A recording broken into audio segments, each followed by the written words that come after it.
그 이상의 내용을 제가 갖고 있지는 않다고 생각하고 그냥 제가 목회하면서 가지고 있는 고민들을 좀 함께 나누도록 하겠습니다. 시편 71편 9절하고 18절 보니까 이런 말씀이 있거든요. 내가 늙더라도 나를 해치지 마시고 내가 쇠약하더라도 나를 부리지 마십시오. 내가 이제 늙어서 머리카락에 희끗희끗 인생의 서리가 내렸어도 하나님 나를 버리지 마십시오. 주님께서 팔을 펴서 나타내고 계신 그 능력을 보고 오는 세대에 전합니다. 이게 우리 시니어들의 고민이 아닌가 그런 생각을 합니다. 제가 아는 어느 훌륭한 교수님이 은퇴하면서 자신을 만리장성 밑에서 노인이다 이렇게 회고하시는 일이 있어요. 무슨 말이냐 하면 만리장성 밑에서 젊은이들을 모아놓고 이 만리장성 성벽을 넘어가면 커다란 세계가 있다. 더 넓은 광활한 세계가 있다. 이렇게 얘기를 하고 자신은 그 성벽 밑에 엎드려서 그 제자들이 자기를 밟고 그 성벽을 넘어가도록 그렇게 했다는 거예요. 한 사람 한 사람 그 젊은이들이 다 성벽을 넘어가고 난 뒤에 정작 자신은 그 성벽을 올라갈 기력도 없고 누가 그 발돋움 해줄 수 있는 사람도 없기 때문에 그 성 밖에 그 성 너머에 위대한 영토를 보지 못하고 성벽에 쓸쓸히 외로이 넘어가는 석양을 바라봤던 그러면서 그 구부렸던 허리를 어루만지는 그런 심경을 보게 됩니다. 아마 이 시대의 많은 시니어들이 그런 고민을 하실 거예요. 그렇다면 과연 이 시대의 시니어들, 특별히 교회 안에 있는 시니어들을 이렇게 쓸쓸하게 물론 오는 세대들을 거기에 구부려서 발돋움할 수 있도록 도와줬다는 데 보람을 느낄 수도 있겠지만 그렇게 여생을 보내도록 해서는 안 될 거다 하는 그런 생각을 해보게 됩니다. 제가 미국에서 첫 번 목회를 했던 것이 지난 2003년이네요. 제가 부임했던 교회 인디아나에 있는 아주 작은 한인타운 전체 한인이라고 봐야 50마일 반경에 한 300명 돼요. 아마 여기도 그런 타운에서 오신 분들 계실 것 같은데요. 그런 도시에 있는 교회였습니다. 전체 한인도 많지 않고 당연히 한인 복지 시설도 없는 그런 곳이었습니다. 교회 안에 노인들이 여러 분 계셨지만 거의 대부분 영어를 못하시고 운전을 못하시고 그리고 미국 사람들이 대부분이 노인 아파트에서 아주 쓸쓸하게 일주일에 한 번 교회에 오시는 것을 큰 낙으로 생각하시며 사는 그런 교회 형편이었어요.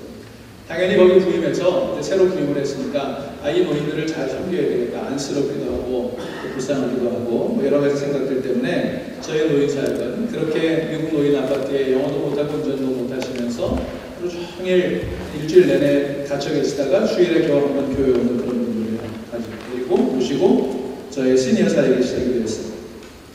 집에만 계시니까 답답할 것 같아서 자주 신방을 했고요. 그리고 일주일에 한 번씩 주일 말고 주중에 날을 정해서 교회로 모시고 와서 식사를 맛있게 대접하고 즐거운 담수의 시간을 갖고 또 장도 볼 수 있도록 도와드렸습니다. 그리고 대부분의 분들이 그렇지만 자식 때문에 미국에 오셔서 손주를 키워주시고 그러다가 이제 연세가 드셨으니까 당연히 영어도 못하고 운전도 못하시니까 여행 한 번 변변히 가보지 못한 분들이 대부분이었습니다. 그래서 제가 개인적으로도 여행 연세가 있는지라 이분들을 모시고 이제 봄, 가을 1박 2일 여행을 시작했어요. 너무 좋아하시더라고요. 그래서 그 여행이 1박 2일로 시작된 여행이 나중에 3박 4일, 4박 5일 또 그랜드 캐년까지 전 미국을 다 도는 그런 여행을 했어요. 지금도 그분들은 저만 보면 옛날에 여행 다녔던 얘기가 나옵니다. 그래서 내가 여행 이렇게 다녔는데 제 설교는 하나도 기억 못하고 여행 다닌 것만 기억을 하시더라고요. 자, 굉장히 그런 일들을 통해서 칭찬도 받고 좋아하시고 기뻐하시는 모습을 보았지만 그래서 저의 이민 목회지에서의 첫 시니어 사역은 외로운 분들에게 편의를 제공하고 즐거움을 드리는 것 그것이었고 나름대로 그것도 열심히 했기 때문에 보람이 없었던 것은 아니지만 그리고 그곳 제가 있었던 그곳의 형편에 비하면 뭐 비교적 잘한 일이라고 볼 수 있겠지만 과연 그것이 전부였을까 하는 생각을 해보게 됩니다. 그곳에서 유명한 목회를 마치고 2009년에 아틀란타 현재 사역지로 왔는데 역시 저희 교회도 큰 교회는 아니지만 시니어들이 많이 계셨어요. 근처에 한인 노인 아파트가 있었기 때문에 그곳에서 오는 분들이 시니어들이 많이 계셨습니다. 그분들이 늘 하시던 말씀이 있어요. 목사님, 도움도 안 되는 시니어들만 많아가지고 시니어라고 표현 안 하시고 노인이라고 하시죠. 도움도 안 되는 시니어만 많아서 목사님 죄송합니다. 그런 말들을 들을 때마다 좀 마음이 아팠죠. 그런데 그래서 이제 여기 와서도 그분들에게 여러 가지 편의들을 제공하고 하는 일들을 했습니다. 여러분, 한인교회들이 다 가지고 있는 가장 보편적인 시니어 프로그램이 있어요. 뭔지 아세요? 새벽기도입니다. 새벽기도. 거의 대부분의 교회들이 새벽기도에 시니어들이 자리를 채워주시죠. 그래서 저희도 그 시니어들이 고맙고 하니까 이제 젊은 집사님들, 장로님들이 매일 라이브를 해서 새벽기도에 그분들을 모시고 왔어요. 뭐 한 90% 정도는 시니어들로 새벽기도가 채워져 있죠. 그런데 여러분 용서하고, 혹시 연세 드신 분들은 용서하고 들으십시오. 제가 저희 교회 부임해서 시니어들로부터 확인할 수 있었던 건 이분들이 너무나 스포일되어 계셨다는 겁니다. 교회가 이분들을 잘 대우하고 새벽기도에 주면 것이니까 열심히 라이브를 드리고 뭐 병원에도 모시고 가고 필요한 대로 신방하고 음식도 잘 대접했지만, 그러다 그렇게만 했기 때문에 이분들이 교회에 대해서 가지고 있는 생각은 그게 당연한 것처럼 여기시고 더 잘해주지 않는 것에 대해서 불평하시고 그러면서 굉장히 스포일되셨다는 거예요. 제가 발견했던 그분들의 모습은 너무나 무례한 모습입니다. 저희 젊은 집사님들이 새벽마다 라이드를 해드리는데 과연 이분들에게 새벽기도는 무슨 의미였을까? 연세가 드셔서 새벽에 잠이 없으니까 나오시는 건가라고 싶을 정도로 새벽기도에 나와서 예배를 드리고 차에 타자마자 좌석을 놓고 싸우고 히터를 틀어야 되냐 에어컨을 틀어야 되냐 가지고 싸우고 거친 욕설이 나오고, 그래서 새롭게 운전하시는 집사님마다 2~3개월씩 하면 사역을 그만두세요. 라이드 사역을 그만두세요. 목사님 도저히 못하겠습니다. 권사님들이라고 하는데, 장로님이라고 하는데 새벽기도 끝나자마자 차에 타면서부터 문 열면서부터 쌍욕을 하고 싸우기 시작하는데 못하겠습니다 라고 그만두시기 시작했습니다.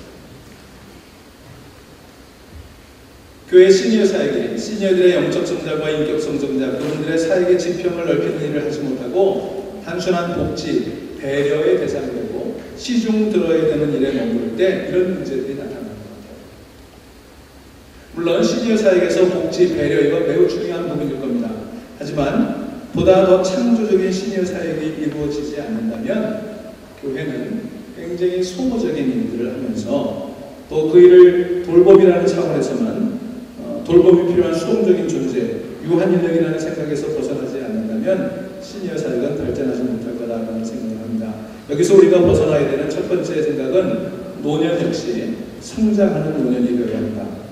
유년기의 청소년이나 마찬가지로 노년기에도 그에 걸맞는 성장이 필요하다고 하는 것입니다. 아까 김재용 목사는 리그레션이라는 퇴행이라는 표현을 쓰셨는데 여러분 절대로 나이가 든다고 성숙해지지 않습니다.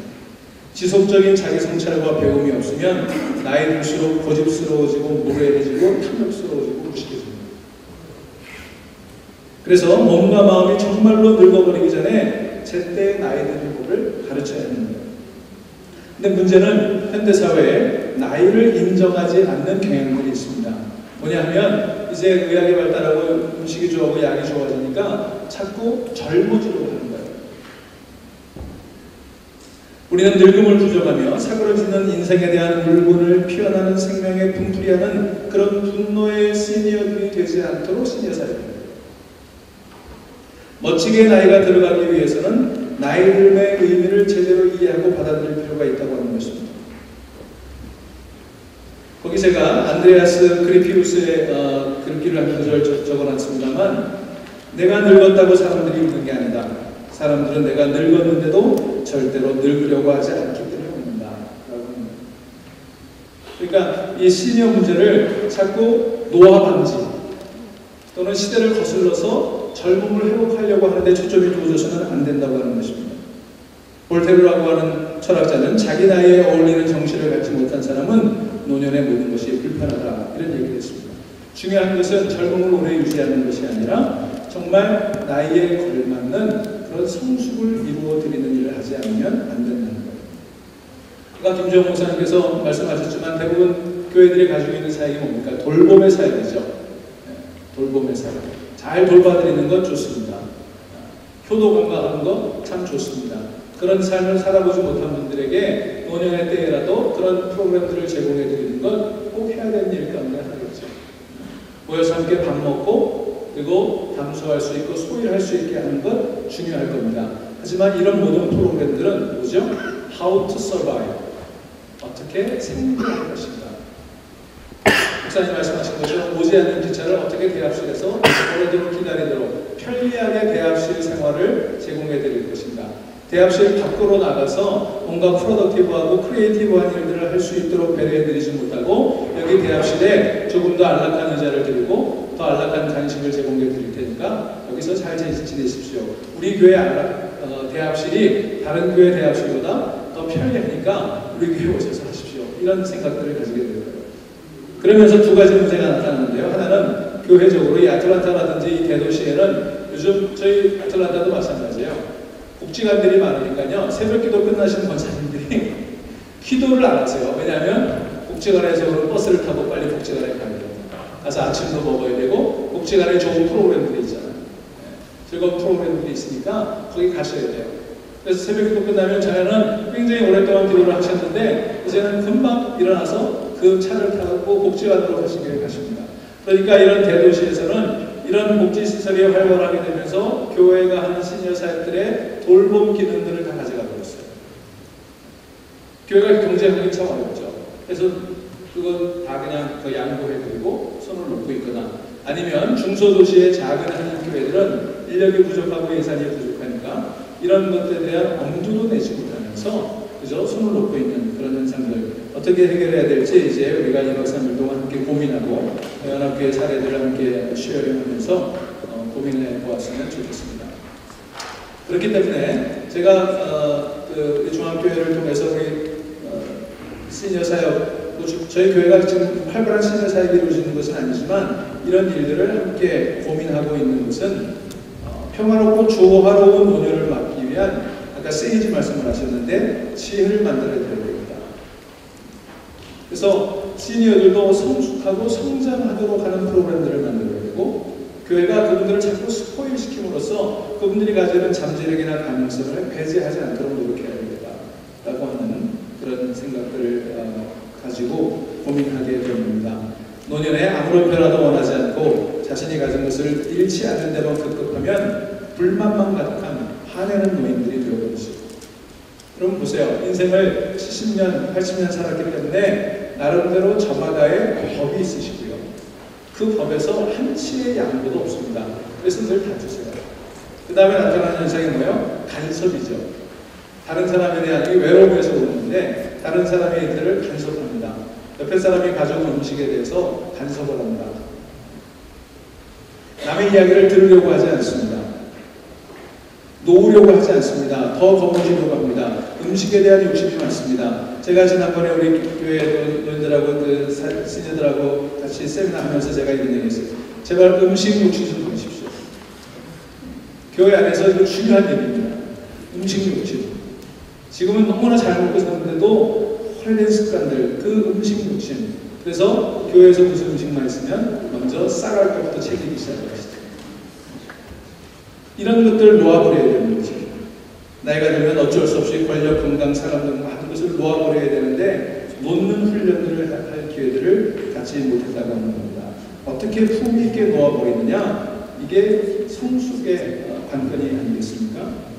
따라서 교회에서는 이러한 프로그램, 노인들을, 시니어들을 돌봄의 대상으로만 삼지 말고 그분들을 생산적이고 창조적인 일로 어떻게 변화시키고 성숙시키고 성장시킬 것인가에 대한 그런 관점들을 가지고 프로그램들을 만들고 인력과 예산을 배치하고 그렇게 해야 될 것 같습니다.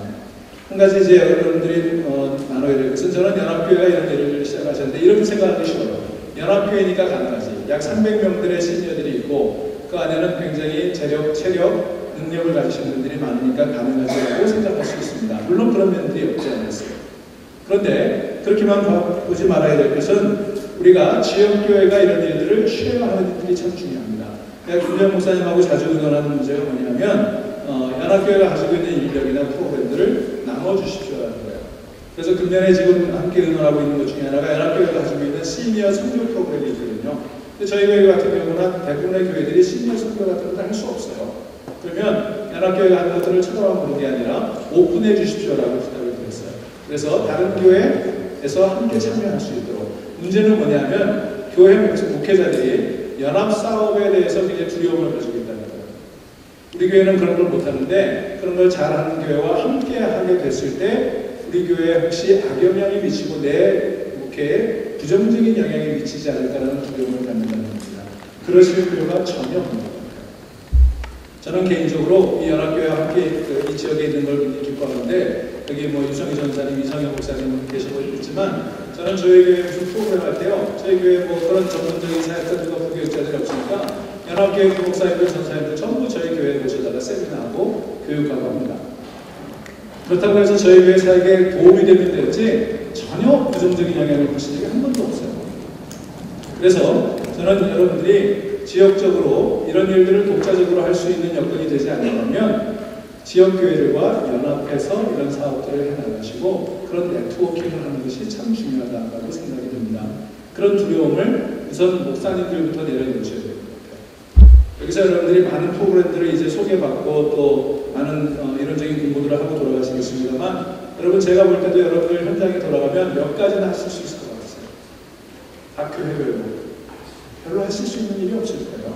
그런 면에서 네트워킹은 굉장히 중요한 방편이 될 것이고 그것이 각 교회들을 더 활성화시키고 시니어 사역들을 강화시키는 그런 내용이 될 거다 그런 생각이 들고요. 그런 차원에서도 이제 이번 시니어 사역자 훈련에도 이 지역교회 목사님들이 많이 참여하신 걸로 알고 있습니다.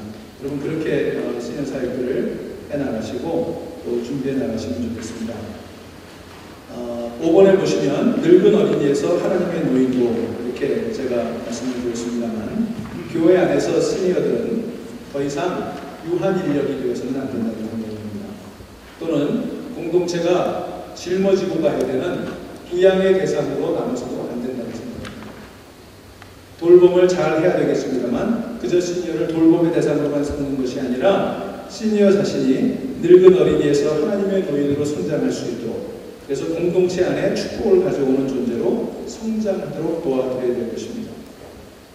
앞서도 말씀드렸습니다만 교회 안에서 단지 시니어들을 돌봄의 대상으로 삼지 않았으면 좋겠습니다. 과잉보호가 자녀들을 망치듯 과잉대접이 시니어들의 성장과 역량발휘를 방해한다는 사실을 우리가 분명히 기억해야 되지 않겠습니까? 그래서 우리 인식의 전환이 꼭 필요하죠. 시니어는 이미 다 성장하고 성숙한 그런 존재, 성장을 멈춘 존재가 아니라 계속 성장하고 있고 성장해야 되는 존재라고 하는 것입니다. 20세기에 최고의 책리스트로 알려져 있는 파브로 카자스가 94세가 되었을 때 하루에 4시간씩 책을 연습을 했다죠. 바하의 곡으로부터 시작을 해서 하루에 4시간씩 연습을 하는 것을 보고 기자가 물었습니다. 카자스 선생님, 당신은 이 시대의 최고의 첼리스트고 수많은 음반을 내고 수많은 연주회를 하고 명성을 얻었는데 지금 94세에 하루에 4시간씩 연습을 하시는 이유가 무엇입니까? 라고 했을 때 그가 이렇게 말씀했다고 합니다. 나는 지금도 매일매일 내 실력이 향상되고 있습니다. 여러분 영적으로도 마찬가지라고 생각합니다. 신앙생활 30년, 40년 한 장로님 권사님들도 영적으로 나아가 성장하지 않으면 안 된다고 하는 것입니다. 따라서 시니어 사역의 초점을 보호, 대접, 돌봄에서 풍성한 삶을 누리고 공동체 안에 축복을 가져오는 존재로 성장, 훈련시키는 것으로 변화시켜야 되고 그 초점을 옮겨야 한다고 생각을 합니다. 교회마다 아까 김정호 목사님 말씀하신 것처럼 그런 의미에서 시니어 전문 사역자들을 발굴하는 일 그것을 다른 사람들이 아니라 시니어 자신으로 설정하고 시니어들을 개발하는 일 끊임없이 재교육하고 영적으로 성장시키는 일 그래서 더 이상 남을 의지하고 살아가는 존재가 아니라 교회에 축복을 가져오는 그런 존재로 변화시키는 그런 시니어들을 만드는 일에 우리가 최선을 다해야 되지 않을까. 그렇게 하지 않으면 시니어 사역은 단순히 하나의 프로그램, 좋은 경로, 효도 프로그램에 지나지 않게 될 것입니다. 오늘 저희들이 여기 모여서 2박 3일 동안 나눠야 되는 그 과제는 좋은 경로 프로그램 개발이 아니라 시니어 사역에 대한 전망을 새롭게 하고 교회 안에 사역의 구조를 변화시키고 시니어에 대한 새로운 인식들을 만들고 시니어 사역의 지평을 넓혀가는 일이 아니겠습니까? 그런 면에서 성장하는 노년, 하나님의 노인, 하나님의 시니어로 우리의 사역에 초점이 맞춰지는 그런 일들이 함께 많이 나눠질 수 있게 되기를 바라고 또 그런 저의 고민 여러분들이 함께 나누면서 고민하고 기도하는 시간 가질 수 있게 되기를 바랍니다. 이상으로 마치겠습니다.